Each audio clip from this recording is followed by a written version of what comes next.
Top 1 versus Astro Esports. The belt champions versus the hot favorites. এই মুহূর্তে কিন্তু Neil তিনি কোচে সুমুখে takes out closest battle Bangladesh top 1 এই মুহূর্তে মাহফুজকে হারাবে আরো কিছু ড্যামেজ আছে প্রান্ত he is take it out short sports এবার শেষ একজন অ্যাথলিটকে চেস ভালো টাকার কাম দেখতে পারে এবার কিন্তু মেহেদি স্পট হয়ে যাবেন ড্যামেজ স্টার্ট হয়ে গেছে ও নো বাংলাদেশ টপ 1 আসাগ লাভেন পয়েন্ট ব্ল্যাঙ্ক এইভাবে কি শেষ হয়ে যাচ্ছে আমাদের বিডি টপ 1 ফ্যানদের স্বপ্ন? বরাবরের মতন এই জায়গায় আমাদের বিডি টপ 1 টিম এখানে শেষ হয়ে যাচ্ছে। হ্যাঁ গাইস, এই কথাগুলোই তোমাদের মাথায় ঘুরপাক খাচ্ছে। যাক, বেশি পক পক করবো না, ইন্ট্রো দিয়ে এই জায়গায় ভিডিও শুরু করব।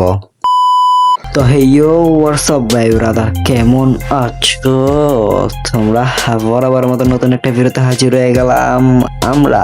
হ্যাঁ গাইস, একটা কথা মানতে কষ্ট হলেও এই কথাটাই সত্যি যে আমাদের বিডি টপ 1 টিম থেকে আমাদের টপ 1 শুভ ভাই ওরফে শুভ 69 চলে যাচ্ছে, মানে বের হয়ে গিয়েছে। হ্যাঁ গাইস, এটা আমার কথা না, এটা আমাদের কমিউনিটির কিছু মানুষের কথা, কিছু অডিয়েন্সের কথা এবং তোমাদের কথা। তো রিসেন্টলি শুভ 69 এর অফিসিয়াল টিকটক অ্যাকাউন্টের স্টোরিতে দেখা যায় এরকম একটা স্ক্রিনশট, মানে এরকম একটা পোস্ট। হ্যাঁ গাইস, এই পোস্টটা দেখেই তোমরা সবাই ভাবছো যে আমাদের টপ 1 শুভ বিডি টপ 1 টিম থেকে বের হয়ে গিয়েছে, না তাকে বের করে দেওয়া হয়েছে। না গাইস, এখনো অফিসিয়ালি কোনো পোস্ট আসে নাই টপ 1 টিম থেকে এবং রাত ভাই থেকে যে টপ 1 টু এই টিমে আছে নাকি নাই। হ্যাঁ, আমরা জানি সবসময় টপ 1 টু এই টিমে ছিল এবং এখন আছে নাকি তা শিওর জানানো যাচ্ছে না, কারণ এই পোস্টটার সাথে শুধু the end I am loser এই লেখাটা বাদেও তার আইডির, তার গেম আইডির নামটা খেয়াল করলে দেখা যাচ্ছে যে সেই নামের পাশে